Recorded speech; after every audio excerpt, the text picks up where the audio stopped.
Začalo to v podstate tým 89.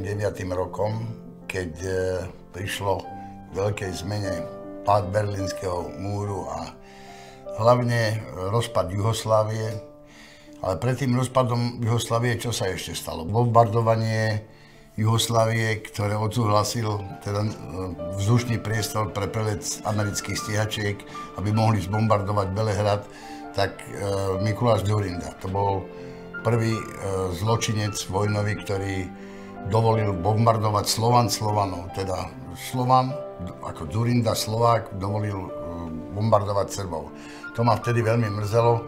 Potom, čo všetko nasledovalo, rozpad Sovietskeho zväzu, rozpad Juhoslávie, rozloženie Československa a začali rôzne konflikty vojenské. Keď začali bojovať Srbi s Chorvátmi, so Slovincami, jedna vojna, jeden vojenský konflikt, jedno vyvražďovanie Slovana Slovanom za druhým.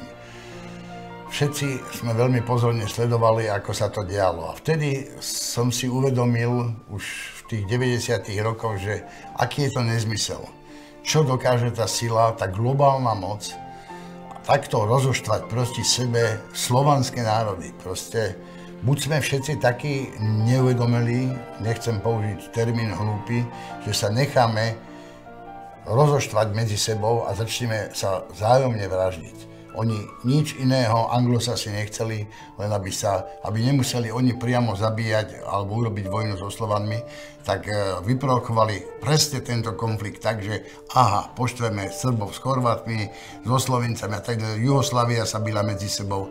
Ešte šťastie, že Československo sa rozišlo miernou cestou. Predsa len tie vzťahy medzi Slovákmi a Čechmi boli vždy nadštandardné, by som povedal, a sú aj dodnes.